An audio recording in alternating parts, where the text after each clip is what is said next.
世界一の経済大国アメリカ。2ヶ月の滞在で見た想像を絶するような貧富の格差。2022年アメリカで最も裕福な都市カリフォルニア州アザードンの1人当たりの平均収入は約11万ドル。皆さんご存知、ニューヨークは9万ドル、ロサンゼルスは8万ドル。しかしそれと裏腹に平均収入がなんと3万ドル。アメリカで最も貧しい町と呼ばれる町が存在します。ケパサチコソイバパショータ。現在はですね、日本の約2倍の面積を誇るアメリカテキサス州ファーっていうところに来ております。僕のですね、アメリカに来る前の印象はですね、LA とかニューヨークといったような大都市なんですけど、今回は逆にアメリカの最貧ってどんなところっていうことで、世界一の経済大国アメリカの最貧困の実態について見ていきたいなと思います。で、今回の情報なんですけど、いっぱい調べた結果、サイトとか人によってなんか意見が違ったりするんです。だからどれがね、一概に正しいとは言えないんですけど、一部の記事ではこのファーっていう街がアメリカで最貧って書かれてたりですね、他の一部の記事では国境沿いにあるとある街が最貧って書かれてたりするんで、今回はですね、その国境沿いにあるとある街にね、行ってみたいなと思います。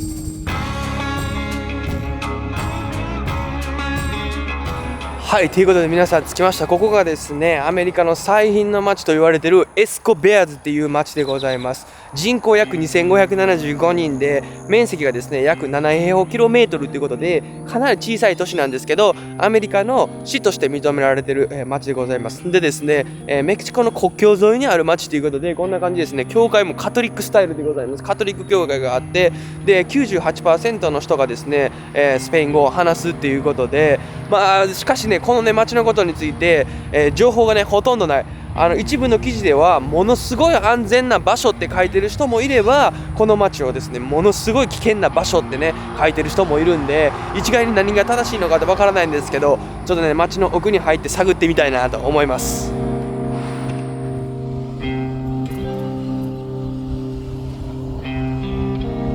How's your life here? Pretty good. You like it? Yeah. Why you like it? Really, it's calm down. It's not too much violence going on, and just the border, But it's pretty good to live here, down here. Okay. でですね、街の中に入ってきたんですけど、なんか建物がね、全然違います。もうアメリカとは思えないような、どっちかってメキシコにいるような感じですかね。塀がね、めちゃめちゃ高くて、しかも1階建ての建物が多くて、しかもカラフルな建物みたいな感じですかね。なんか奇妙ですよね。なんかめちゃめちゃ豪華な家があったり、もうテントみたいな、もういかにも潰れかけの家があったりみたいな。でもほとんどがその潰れかけみたいな家なんですけど、で聞いた話によると、今アメリカではですね、最低賃金がどんどん繰り上げられて、LA とかニューヨークとかやったら最低賃金約15ドルとかにね、なってるみたいなんですけど、このエスコバレスはですね、最低賃金7ドル25セントということで、全然上がってないって感じみたいなんですけど、いや、なんかこの街の中でもすごい貧困の差があるって感じですかね。Look, here we struggle a lot because there's a low income.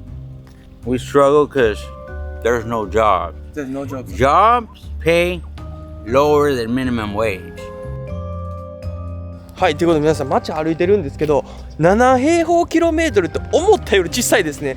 ほんま真ん中にですね、メインストリートがあって、ちょこっとね道があるってだけのかなり小さな街ですね。小さな街なんですけど、小学校とかはありますね。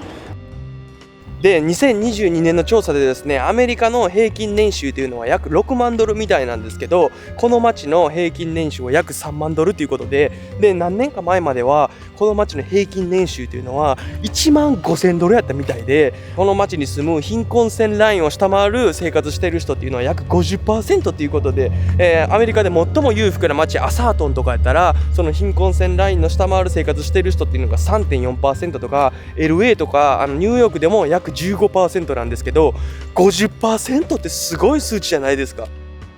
How much you get paid? I get paid like $8 an hour. $8? Yeah. And you work every day or not really? Nah, sometimes it's lay off and sometimes we work. Okay. For a month, I get paid maybe like 2, 3 something.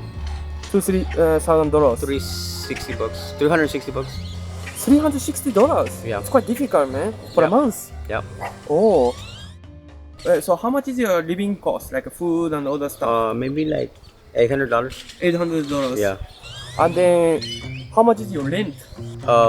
We pay like almost $450 per month. $450. Yeah. So you and your wife Yeah, work my together. wife and my sister. Okay, so everyone make kind of $300, $600, $400 per month. $400. Okay, and put them together and live together. Yeah. Okay. 皆さんすっごい差じゃないですか。 LA とかやったら1ヶ月約$3,000って言っとったような気がするな。でここやったら1ヶ月約$300とか$400で1ヶ月レントできるんですよ。もう給料の差もやばいですけどね。なんかもう何回も言うんですけど、ほんまにアメリカとは思えんすよね。こんだけの差があったら。日本もそんなにないと思うんですけど、どうですか皆さん。日本もそんなにアメリカぐらい差ありますかね。家賃が$3,000と$300の違いですよ。やばすぎるやろ。はい、皆さん続きましてやってきたのがですね、この街に一つだけあるスーパーマーケットでございます。まあ食べ物とかのね、物価もどんな感じかなって見てみたいなと思います。普通に$4.25するやん、このドリトス。パンとかも普通に$3.75とかする。物価とかもほぼ変わらないですね、他のところと。でこの町にはですね、このスーパーしかないみたいで、他の町に行くとまあ他のねスーパーもあるみたいなんですけど、まあ、僕ドラーマーケットなんで全ての商品が$1なんやなと思ってたら100円ショップみたいな、そんなこともなく普通のスーパーより高いですね。どちらかというとコンビニみたいな感じなんですかね。商品の揃いもスーパーに比べて全然乏しいって感じですかね。まあでもこの村にはですね、このスーパーマーケットしかないということで、もし$350 1ヶ月やったら相当厳しいんじゃないですか。これスーパーよりだいぶ高いもんね、普通のスーパーよりここ。I'm living like $900 a month. Especially, you know what I mean? I got 6 kids to take care of. Imagine $900 to take care of 6 kids. That's quite hard, eh? Very hard. And 3 ex-wives and a girlfriend. Come on, huh? はい、続きましてガソリンスタンドにやってきたんですけど、ガソリンの値段もすごいですよ。初めて見ました。$2台$2.99ですよ。皆さんカリフォルニアとかやったら$5.60ですよ。これ半分以下、半分の値ほどですよ、約。まあ、家賃も収入も全てがですね、半分の値って感じですかね。だからこうやっぱり生活なんとか成り立ってるって感じですかね。ガソリンやば。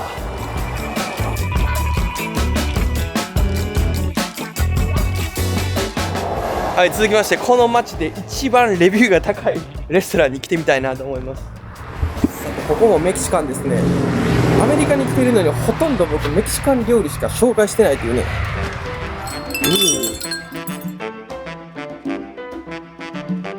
おー、エストグラティス、OK、muy bien。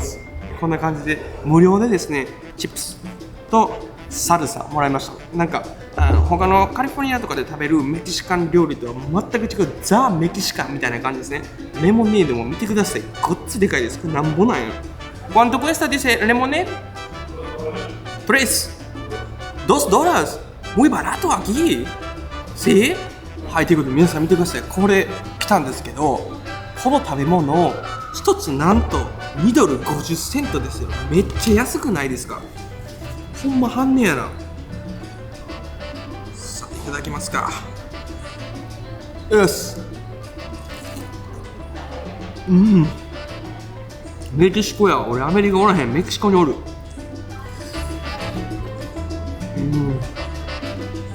あー、うまかった。アメリカに来て皆さん初めてですよ。$10以下、しかも合計が$7っていう、めちゃくちゃ安っ。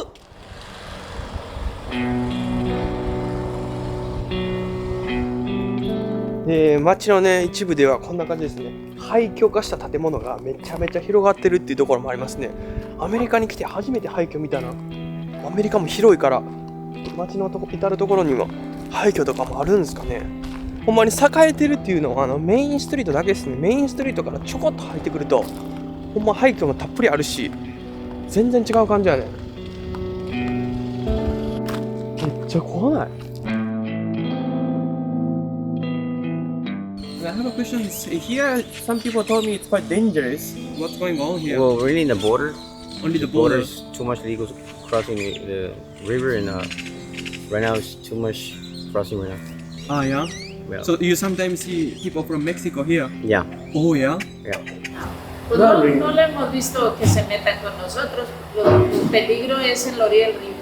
Border. Porque están los mexicanos de aquel lado, los que cruzan drogas, Drogas. ilegales, y todo eso. Entonces, ellos sí son peligrosos. はい、皆さん、ここがですね、メキシコとアメリカの国境でございます。ボーダー、この先行くとイミグレーションです。やっぱこの街なんですかね、国境でイミグレーションがある街っていうことで、ものすごい緊張感ですね。なんか何が起こってもいいか分からんぐらいのなんか緊張感が漂ってますね。で、ボーダーパトロールもめちゃくちゃいろんなところにおるし、いやなんかちょっと他の街とは違った感覚ですね。You're checking the people's coming in or no? Well, that's what we do, yes, sir. Okay, how many people sometimes comes? I'd say it varies. Changes all the time. Change all the times. Okay. So sometimes people come here from here to here by swimming. Sometimes, yes. Oh yeah? はい、皆さん、ついにやってまいりました。ここがですね、メキシコと、アメリカの国境にある川です。あそこメキシコですよ、皆さん。もうすぐ行けちゃうって感じ。20メートルか。20メートルもあればメキシコに行けちゃうって感じですかね。で、あそこが、国境を越えるイミグレーションがある橋で、あそこで、まあ、一般的にはみんなね、アメリカからメキシコ、メキシコからアメリカに行くって感じですかね。オラー、おお、メキシコ人アンドコール。エレスメヒカノ。あんなとこでタッションショーやん。メキシコ人あんなとこ俺あそこなんですよ。お、めっちゃ泳いでるわ。皆さん誰か泳いでる。あれ何してんの？見てください。メキシコの国境来た瞬間、誰かあんな感じで泳いではるわ。あれは何してんの？こっちに来てるもしかして。来てるんちゃうんこれ絶対。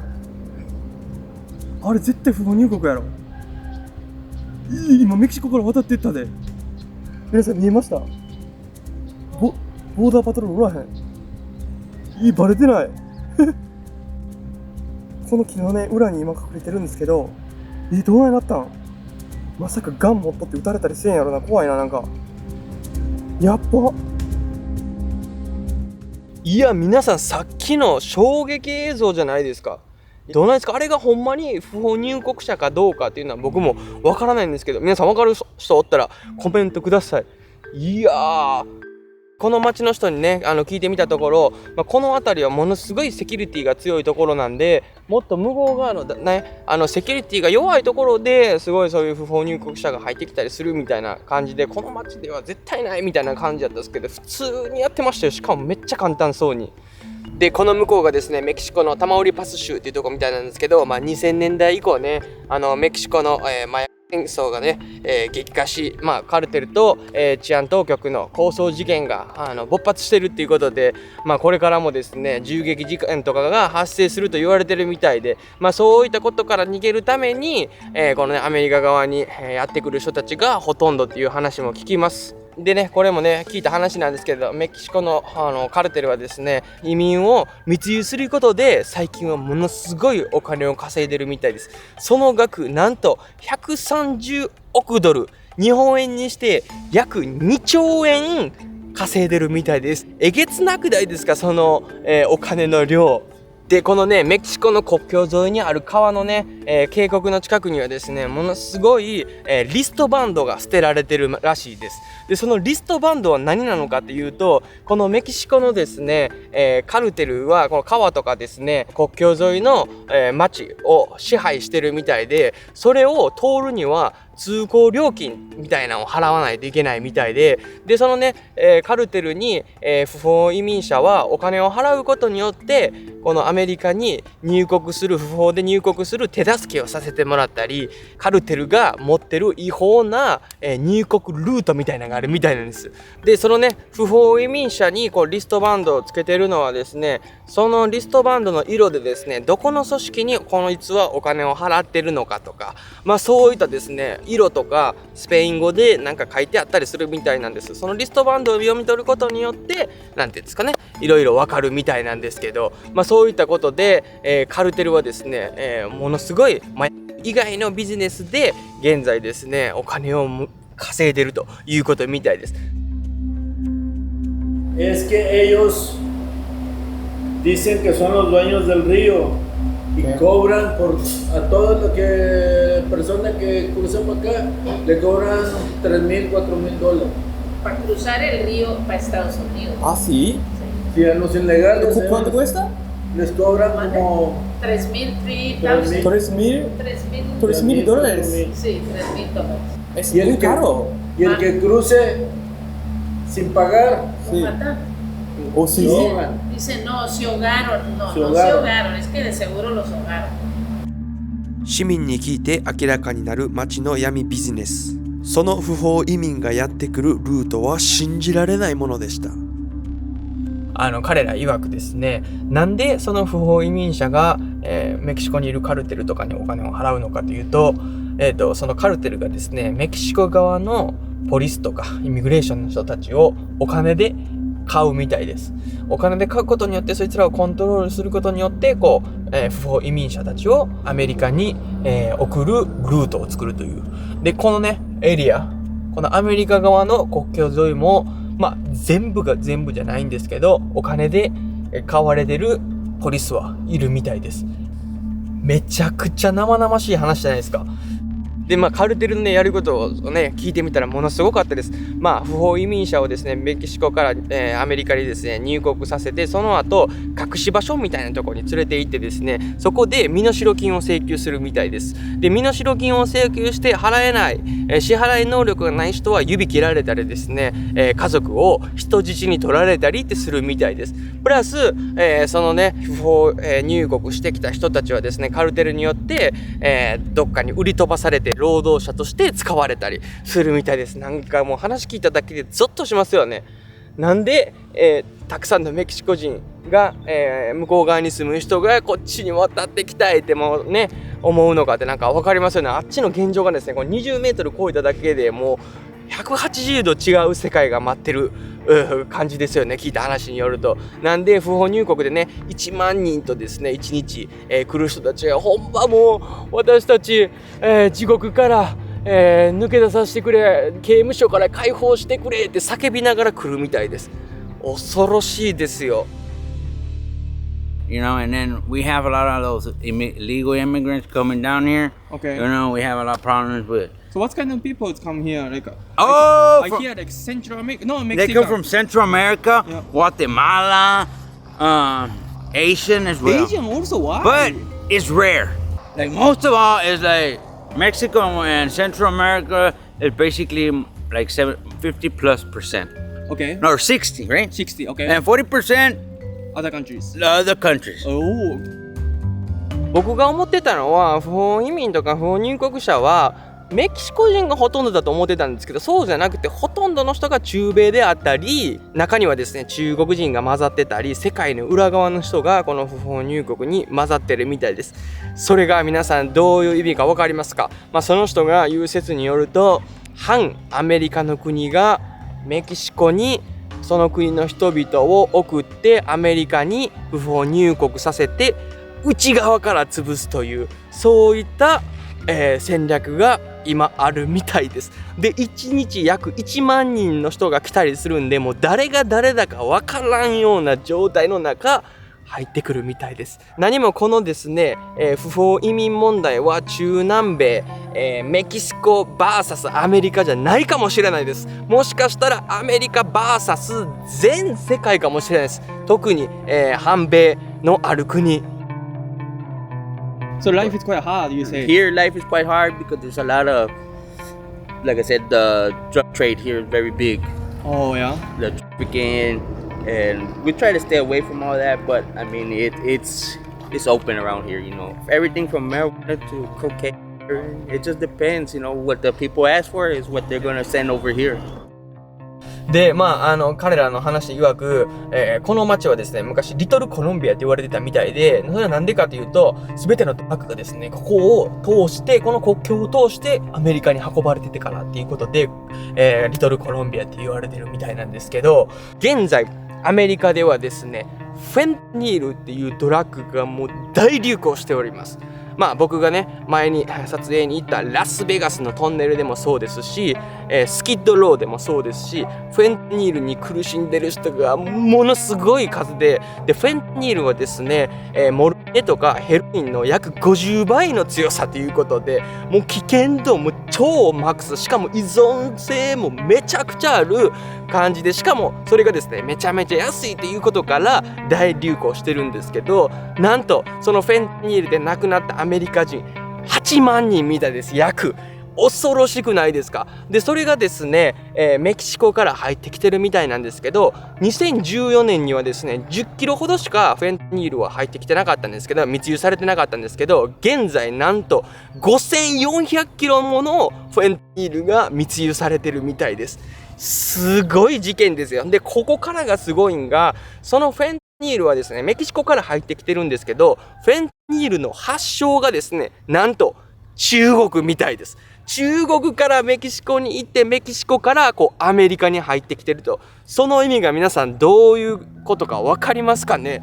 説によると中国はですね米国に続く世界第2位の規模の製薬産業があって、そのですね中国で約1キロ3000から4000ドルぐらいでフェンタニールが作られて売られるみたいなんですけど、なんとこの米国に入ってきたらそのフェンタニールの値段がですね約150万ドルまでに膨れ上がるみたいです。なんで中国はですねほんまもうドル箱ですよ。もうなんぼでもお金稼げるという、プラス、フェンタニールに依存する人たちを増やして内側から潰そうという中国の狙いがあるのではないかという説もあるみたいです。いやー皆さん恐ろしくないですか。もしかしたらラスベガスのトンネルでフェンタニールの依存で苦しんでる人たちは、もしかしたら国と国の戦いの犠牲者なのかもしれないという現実でございます。恐ろしいですよ。もう僕たちはもう目の見えない戦争の中に巻き込まれてるかもしれません。 I mean, there's people, honest people that work honest living over there. It's the same thing over here. I mean, it's just the same thing as any other place. You know, you got good people, you got bad people. I mean, like I said, I stay away from all that stuff. Yeah. Like my friend over here said, hey, jail was no fun. I've been there, I'm done with all that already. He's been there. Yeah, I've been there too. Oh, yeah? You've But been there that's too? why I stay away from all that, you know. But Yeah. I mean, it's something that's very popular here, and this town is very known for that. But I mean, there's also a lot of very honest, hardworking people here. Also, right? A lot of people who are very, you know, dedicated to their education, which is very important. Okay. 彼らにねインタビューしてみたところ、あんまりね奥深く話したくないっていう感じがものすごい伝わってくるんですよ。いろんなことを質問するんですけど、で一人だけ答えてくれた人がですね、やっぱりこのね町も、カルテルとか組織の影響によって成り立ってる、その闇ビジネスがお金を持ってきてくれることによって彼らも経済的に成り立ってるし、でもしそのねカルテルとか組織の悪口とかそういった批判的なことをカメラで言ってしまうと、彼らの店もですね、カルテルとかに潰されてしまう、簡単に。なんで、彼らにとってもそのカルテルの闇ビジネスとかっていうのはなくなってほしいという気持ちもあるっぽいんですけど、ないと自分たちの生活も守れないっていうちょっと難しい、立場みたいです。今回このね街に来てみて、ものすごい彼らと接しててめちゃくちゃフレンドリーやし優しいっていう感じで、幸せそうに生きてるんですけど、もしかしたら彼らも何かプレッシャーみたいなのを感じながら日々生活を送ってるのかもしれないですよね。それはわからないですけど、っていったことからですね、やっぱりいろんなね目に見えない闇の部分がここにあるからこそ、やっぱりネットにで彼らも彼らで自分たちの街を守ろうとするからこそネットに情報がないっていうことみたいです。はい、皆さん、今回はですね、アメリカ最貧困と呼ばれる街からでございます。取材中にですね、この街の横に勝手に行ってたりもしてたんで、今回の動画はその街っていうよりこのエリアで見てもらった方がいいかもしれないですね。一番驚いたのはこのね、貧しいと呼ばれてる、街の人にインタビューしたところ、幸せですかと言うたら、幸せですって返ってくる率が高いなみたいな。彼らもいろんな闇とか、闇ビジネスとかも抱えてると思うんですけど、なんかLA とか都会の人にそうやって同じインタビューを質問しても幸せですって返ってくる率がね、なんか貧しいと呼ばれる方が高いという。